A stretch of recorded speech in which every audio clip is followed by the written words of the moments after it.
ধন্যবাদ মাননীয় প্রধান উপদেষ্টা মহোদয়কে আমাদেরকে আজকে এই চমৎকার আয়োজনে শামিল করবার জন্য। আমার জানা মতে ওলামায়ে কেরাম রিনাউন্ড কোনো আলেম কখনো অন্য ধর্মাবলম্বীদের কোনো প্রকার শান্তি বিঘ্ন সৃষ্টি করার মতো কোনো কাজ, কোনো আহ্বান, কোনো উদ্যোগ তারা কখনো নিয়েছেন বলে আমার জানা নেই। যারা দায়িত্ব পেয়েছে সংস্কারের জন্য, যখন ছাত্ররা আপনাদের হাতে দিয়েছে, খুব তাড়াতাড়ি করেন, এদেশের কোনো চেয়ার যেন বাকি না থাকে, সবগুলো সংস্কার করেন। যে মানুষগুলো চাচ্ছে এদেশে 100 ভাগের 58 জন মানুষ আল্লাহর জমিনে আল্লাহর দিন কায়েম হয়ে যাক, তাহলে সে যার অধিকার ফিরে পাবে। তাদের মুখ দিয়েই শোনেন, তারা বলছে ভাই ওনাদেরকে একটু সময় দেন না কেন। কেবল মাত্র 1515 বছরের, একদিন দুই দিন না, 15.5 বছরে সব উলট পালট করে রেখে গেছে। যারা দায়িত্ব নিয়েছে তাদের প্রতিদিনের বক্তব্য এটা যে হাত দেব কোথায়, যেখানে হাত দেয় সেখানে দুর্নীতি। একটা দেশ কত বড় দুর্নীতিগ্রস্ত হলে কেন্দ্রীয় মসজিদের ইমাম পর্যন্ত পালিয়ে যায়। মসজিদের ইমাম পালিয়ে গেছে, ও যদি আবার ফিরে আসলে এই রকম অবস্থা হয়, তুমি শর্ট করে ঢুকে পড়বা আর তোমার কিছুই হবে না। আসো, কথা বলেন না কেন? এক লোক বিবাহ করার পরে বাসর রাতে স্ত্রী রেখে একটু বাইরে গেছে, দাদি শাশুড়ি এসে বলছে কি গো আমার পুতি চাই। বউ বলছে দাদি শাশুড়ি আপনি দোয়া করেন, আপনাকে সংবাদ আমি দেব। কিছুক্ষণ পরে শাশুড়ি এসে বলছে কি গো বৌমা আমার নাতি চাই। বলছে মা আপনি দোয়া করেন। কিছুক্ষণ পরে ননদ আর দেবর এসে বলছে ভাবি তুমি যাই করো আমাদের কিন্তু ভাতিজা চাই। ভাবি বলছে তোমরা দোয়া করো আমার সময় দাও। স্বামী এবার এসে বলছে বউ তুমি কি করবা আমি জানি না, আমার বেবি চাই। বউ আবার মুখ তুলে বলছে তোমরা কি সব পাগলের বংশ? বিয়ে করে এখন কেবল বাসর ঘরে, কিছুই হয়নি, এরপরে 10 মাস 10 দিন তো সময় দেবেন। আপনি আগেই বেবি চান, আগেই কেউ নাতি চাই, কেউ পতি চাই, কেউ ভাতিজা চাই। আমি কি ডাউনলোড করে নিয়ে আসবো? আমার সময় দেবেন না। 15.5 বছর কি করেছে আপনি জানেন? একটা চেয়ারও দুর্নীতির বাইরে নেই। যেইটারে মনে করতাম না এটা আল্লাহওয়ালা মানুষ দরবেশ, ওইটা আরো বড় খারাপ, দাড়ি কেটে নম হয়ে গেছে। সর্বোচ্চ দুর্নীতি এই লোকটার 36,000 কোটি টাকা, আপনি কল্পনায় আনতে পারবেন না। রংপুর বিভাগের মানুষ তো এমনি গরিব, এদেরকে একটা নাম মানুষ দিয়েছে কেন জানি না, সে যে নামই হোক, কিন্তু আপনারা সহজ সরল, মানে সহজ সরল এত। আজকে গাড়ি নিয়ে আসার সময় হরেন দিচ্ছি, ও তাকিয়ে দেখ একটু সরিয়ে যাবে তো, মানে এত সহজ সরল হলে পারা যায়। গার উপরে যে গাড়ি উঠে পড়বে না, আগে দেখে নিচ্ছে হ্যাঁ হুজুরের গাড়ি বলে একটু সাইড দিন। আমার মনে হয় অন্যের গাড়ি হলে আগে দেখে দাঁড়িয়ে থাকতো যে নেন আমার গায়ে ধাক্কা মারে। একদিকে আপনারা গরিব আর একদিকে সহজ সরল। নবীজি জানিয়েছেন ধনীদের চাইতে গরিব মানুষ 500 বছর আগে জান্নাতে যাবে। এই হিসাবে বলা যায় যে চাচা জান্নাতে আছে নাকি?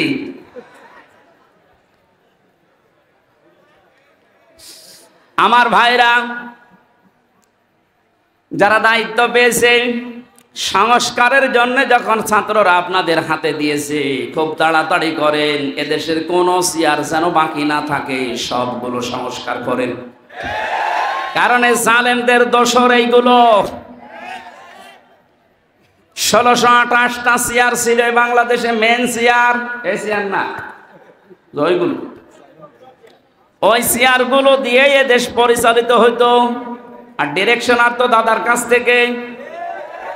সুতরাং আমরা চাই এদেশের এই 1628টা চেয়ারের একটা চেয়ারেও যেন কোনো জালেম না থাকে, জালেমের দোসররা না থাকে, সবগুলো সংস্কার করে নতুন মানুষ এনে বসান। হ্যাঁ কথা বলেন না কেন? এটা করার জন্য আপনাকে সময় কিছুদিন দেওয়া লাগবে না, 10 মাস 10 দিন, নাই তো কি ফ্লাক্স সিলট করে নিয়ে আসবে। এখনই খালি বারবার যে দেন থালা, থালা দেন, থালা নিয়ে করবেন কি? এ অবস্থায় যদি আবার ছেড়ে দেয় তাহলে এই 15 বছরের মতো দিনের ভোট রাতি হয়ে যাবে। এজন্য সংস্কার যখন চলছে আমরা আহ্বান জানাই যারা দায়িত্বে আছেন, আপনারা একটা সম্মানজনক সময় নিয়ে তাড়াতাড়ি সংস্কার করেন। একটা জালেমের দোসরকেও আমরা আর দেখতে চাই না। আল্লামা মামুনুল হক কয়েকদিন আগে ঘোষণা দিয়েছেন, এই দেশে যেই মানুষগুলো জুলুম করেছে 1628টা, এর বাকি যারা জেলায়, উপজেলায়, থানায়, ইউনিয়নে যারা জালেম বলে চিহ্নিত, এদের ছবি মোড়ে মোড়ে টাঙিয়ে দেন, যেন জালেমরা কিয়ামতের আগে দেশে আসতে না পারে। এই দাবি আপনারা করেন না? কিয়ামতের আগে দেশে আর জালেমরা আসতে পারবে না, সব ছবি টাঙিয়ে দেন। আসুক, শর্ট করে ঢুকবে, আমরাও শর্ট করে ধরবো, শর্ট করে আর একেবারে আয়না ঘরে লাগিয়ে দেবো। আমি 10 দিন ছিলাম মাত্র, আমার জীবন অতিষ্ঠ হয়ে গিয়েছিল। আর ব্যারিস্টার আরমান 8 বছর। আপনি ভাবতে পারেন কত বড় কঠিন জায়গা এটা। মুফতি ফখরুল ইসলাম আমার সাথে ছিল জেলখানায়। উনি বলছিল আমারে যখন এই আয়না ঘরে নিয়ে যায়, মাটির নিচে এই পায়ের ভেতর দিয়ে হাত উপর দিয়ে দিয়ে সামনে যে রডের বেড়া দেওয়া আছে, এই রডের সাথে দিয়ে হাত তালা লাগিয়ে দিত। আপনি যদি কায়দ হবেন না, সেই কায়দা নেই। আমারে বলতো, হামজা ভাই, আমার মাঝে মাঝে মনে হতো আল্লাহ হয় মরণ দাও, না একটু শোয়ার ব্যবস্থা করে দাও। এই যে শুয়ে থাকা, এটা যে কত বড় নিয়ামত আল্লাহ, আমি ওই কতদিনে টের পেয়েছি। হাত যদি শুধু বেঁধে রাখতো তাও তো ঘুমানো যায়। হাতে পায়ের ভেতর দেয়, সামনের দিকে রডের বেড়া ওর সাথে লাগিয়ে তালা লাগিয়ে দেয়। দেখ, 1.5 মিনিট সময় দেয় টয়লেট করার জন্য। আর খাবার যা দেয় মনে হয় কেউ মাখিয়ে রেখেছে, ওইটা এনে দেয়। খালে খান, না খেলে মরে যায়। মানে মরে গেলে তো আর অসুবিধা নেই, কেউ তো জানে না যে ও আছে কি, এমনি মানুষ মরে যায়। আমার নাই ভেতরে কোরআন শরীফ ছিল, প্রতিনিয়ত আমি কোরআন শরীফ পড়তাম আর বিভিন্ন দৃশ্য ভুলে থাকতাম। কিন্তু যারা হাফেজ না, কোরআন শরীফ নেই, তাদের কি অবস্থায় 8টা বছর কেটেছে বলেন তো? আমার 3 বছরই যেতে চাই না, আমার ডায়াবেটিস হয়ে গেছে, অথচ আমার শরীর চলে না। এই শরীরে ডায়াবেটিস হলে মেনে নেওয়া যায়? কি কষ্ট দিয়েছিল ওই মানুষগুলোকে। আমার মনে হচ্ছে এই দেশের 18 কোটি মানুষ যদি এই জালেমকে মাফ করে দেয়, ব্যারিস্টার আরমানের বউ জীবনও মাফ করবে। আপনারা করে দেন আপনাদের বউমা, আমাদের বউ, আমার বউ তো মাফ করবে না, কারণ 3 বছর আপনি তার থেকে কি অবস্থায় রাখলেন। আমার জেলে দিলে কোনো সমস্যা না, জেলে দিলে 7 দিন পর পর দেখা করা যায়, কথা বলা যায় মোবাইলে। আর আমার একেবারে বিচ্ছিন্ন, সরকারি মোবাইল তো কল্পনাই করা যায় না। দায়িত্বে যেগুলো দিত সবগুলো হিন্দু, সুভাষ দাস, সুব্রত বালা, দেবদাস, দেবদুলা, এ নাম শুনলেই মনে হচ্ছে যে এ কিছু না কিছু করবে। এসে 24 ঘন্টা পায়ের কাছে, হাতের কাছে বসে থাকত। আমি তো কারোর সাথে কথা বলবো না। সবচাইতে বেশি ঝামেলায় লেগেছিল আমারে আর মাওলানা মামুনুল হক। আপনি কেন করলেন এইটা? এমনিতেই জেলে দিতেন, আটকিয়ে রাখতেন, রাখেন। এই কয়েকদিন আগে আমার মামলা সব খারিজ হয়ে গেছে। মানে আগস্টের 5 তারিখের পরে যেই মামলা তুলেছে সব খারিজ করে দিয়েছে বিচারপতি। বলছে কি দেখে মামলার বিচার করবো, এর ভেতরে কোনো মাল নেই, যা। আমি বলতে গেলাম যে বিচারপতি, এ 3 বছর তো আপনার কাছেই ছিল, তখন তো বলেননি যে কোনো মাল নেই, এখন বলছেন কোনো মাল নেই, কি দেখে বিচার করব? উনি এইটাই বলতো যে হুজুর আমার হাত বাঁধা ছিল। কি ছিল? এখন আমার হাত খোলা আছে, এখন আর তো কেউ বাধা দেওয়ার মতো নেই। এখন সত্যটা আমি সত্য বলে জানিয়ে দিলাম যে আপনি নির্দোষ, কোনো দোষ আপনার আমি পাইনি।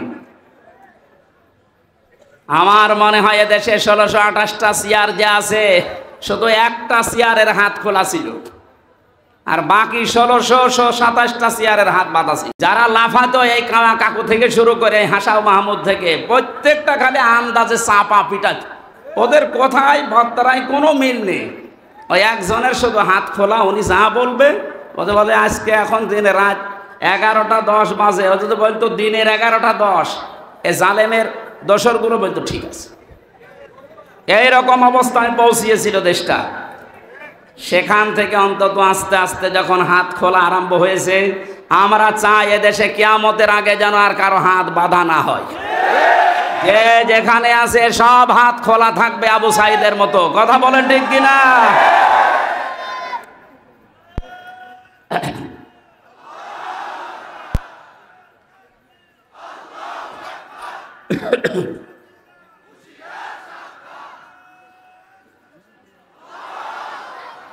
দরুদ পড়ছি, সালাম পাঠাচ্ছি আমাদের নবী মুহাম্মদুর রাসূলুল্লাহ সাল্লাল্লাহু আলাইহি ওয়াসাল্লামের প্রতি। তার প্রথম শব্দই ছিল কিয়ামতের দিন আল্লাহ মানুষকে বলবেন পড়। পড়ার শর্ত বলছিলাম কয়টা? 1 নম্বরে পড়তে হবে শুদ্ধ করে, 2 নম্বরে বুঝতে হবে এই পড়া বিষয়টা। আমি ছোটবেলায় যখন 9-10-এ পড়তাম, ওই সময় একটা ছেলে পড়াতাম কুষ্টিয়াতে। একটা ছেলে আমার কাছে পড়ে, আমাদের ছোট নদী চলে বাঁকে বাঁকে। আমি বললাম এটা মুখস্থ করে আমার সোনা বাঁকাই। আমার বলছে হুজুর এই যে আমাদের ময়াকার দয়কার র একটা শব্দ লিখতে 4টা অক্ষর কেন লাগে এটা আপনি বলেন, তারপরে আমি ছোট নদী পড়বো। আমি জানি না একটা শব্দ লিখতে, বাক্য লিখতে যে 4টা অক্ষর লাগে আমি তো জানি না। চিন্তা করলাম আল্লাহ এর বয়স কয় বছর, এখনো দুধ ছাড়েনি, আর এ একটা শব্দ পড়বে সামনের শব্দে যাবে না যতক্ষণ আগেরটা না বুঝবে। অথচ 96% মুসলমান এই দেশে আল্লাহর কালাম পড়ে যাচ্ছে আন্দাজে, কিচ্ছু জানে না। আহ্বান জানাচ্ছি এই ছেলেটার মতো মন তৈরি করেন, যেটাই পড়বেন আগে বুঝবেন যে আল্লাহ এবং তার রাসূল কি জানাতে চায়, এরপরে শব্দে যাবে। কথা বুঝতেছেন? 3 নম্বরে শুধু পড়লে বুঝলেই হবে না, যতটুকু জ্ঞান আপনি পেয়েছেন এই জ্ঞানটা মানুষের কাছে নিজের জীবনের ভেতরে বাস্তবায়নের চেষ্টা চালাতে হবে। 4 নাম্বার শর্ত হচ্ছে শুধু নিজে মানলে হবে না, এটা মানুষের কাছে পৌঁছিয়ে দেওয়ার নিয়ত করা লাগবে। এই হাদিসের ব্যাখ্যায় আর একটা হাদিস পেয়েছি, এদিকে তাকান। আন আবি হুরায়রা রাদিয়াল্লাহু তাআলা আনহু قال قال النبي সাল্লাল্লাহু আলাইহি ওয়াসাল্লাম, নবীজি বলেন বাল্লিগু আন্নি ওয়ালাউ আয়া, তোমরা যদি একটা বাক্য জেনে থাকো ওটা মানুষের কাছে পৌঁছিয়ে দাও। বাল্লিগ দেননি নবীজি, বাল্লিগু বহু বচন। আলেম যারা আছেন তাদেরকে বলছি, কোরআনে কারিমে আল্লাহ বাল্লিগু দেয়নি, দিয়েছেন বাল্লিগ। ইয়া আইয়ুহার রাসূল বাল্লিগ মা উনজিলা ইলাইকা মির রাব্বিক, হে রাসূল আপনি তাবলীগ করেন, প্রচার করেন, ছড়িয়ে দেন, ছিটিয়ে দেন, জানিয়ে দেন, মানুষের ভেতরে প্রচার করেন যেটা আপনার রব আপনাকে দিয়েছে, তার নাম কোরআন শরীফ। তার নাম কি? আরো জোরে বলেন। কিন্তু এই কোরআন প্রচার করতে গিয়ে আপনার মনের ভেতরে যেন 2টা জিনিস কখনো না আসে।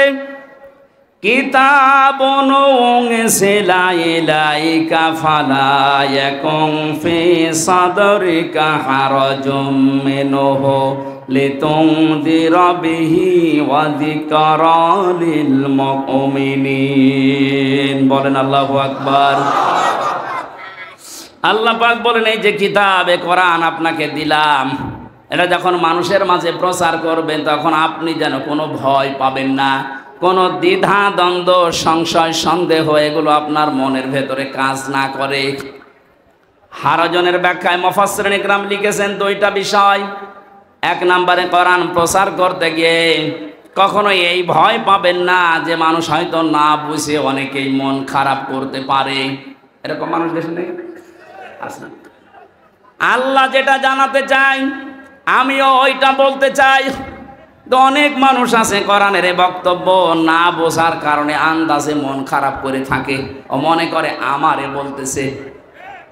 2 নম্বরে কোরআনে কারিমে আল্লাহ যেগুলো দিয়েছেন ইবাদত হিসাবে আবাহমান কাল থেকে অনেকে এমন এমন ইবাদত আবিষ্কার করে করে যাচ্ছে যেগুলো আসলে কোরআনে নেই, ইসলামে নেই। হে নবী, আপনি যখন কোরআনের তাফসির করবেন তখন ওইগুলো তো টিকবে না। ওই মানুষগুলো তখন আপনার প্রতি মন খারাপ করবে, খারাপ ধারণা করবে। আজকে বাংলাদেশে যেমন মাজারওয়ালারা করছে, মাজারের কোন অস্তিত্ব কোরআন হাদিসে আছে? হ্যাঁ আছে। আপনি মাজারকে সংরক্ষণ করে রাখেন, কোনো ইহানত যেন না হয়, অপমান না হয়, গরু ছাগল যেন নষ্ট না করে। তাই বলে সেখানে সেজদা দেওয়া লাগবে, গাঁজা খাওয়া লাগবে, নারী পুরুষ চেনা করা লাগবে। কোথায় পেয়েছেন? আমরা তো এই মাজারের বিরুদ্ধে, যেখানে গাঁজা খাওয়া হয়, যেখানে নারী পুরুষের অবাধ মেলামেশা হয়। কথা বলেন না কেন? এরকম মাজার দেশে নেই। আপনি আমার সাথে চলেন, আমি দেখাবো চট্টগ্রামে অধিকাংশ গুলোতে গাঁজার ফ্যাক্টরি আর নারী পুরুষের অবাধ জেনা। যেগুলো আবাসিক হোস্টেল গুলোতে হয়ে থাকে ওইগুলো মাজারে হচ্ছে, প্রকাশ্যে দাও। হক্কানি আলেমরা কোনদিন এটা দেখার পরে, জানার পরে সহ্য করতে পারে?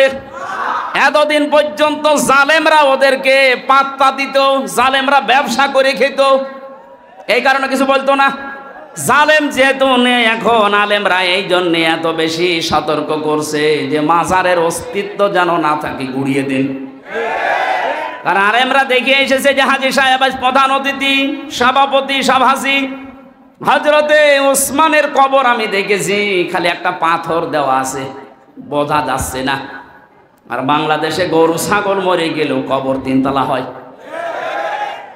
হযরত ওসমানের মতো দামি মানুষ আপনার বাবা, যার কবর পাকা করা লাগবে। ওসমান রাদিয়াল্লাহু তাআলা আনহুর কবর যদি মাত্র একটা পাথর দেওয়া থাকে, তাও বোঝা যাচ্ছে না আপনার বাবা কি হয়ে পড়েছে। না, এমন সময় কারেন্ট চলে গেল।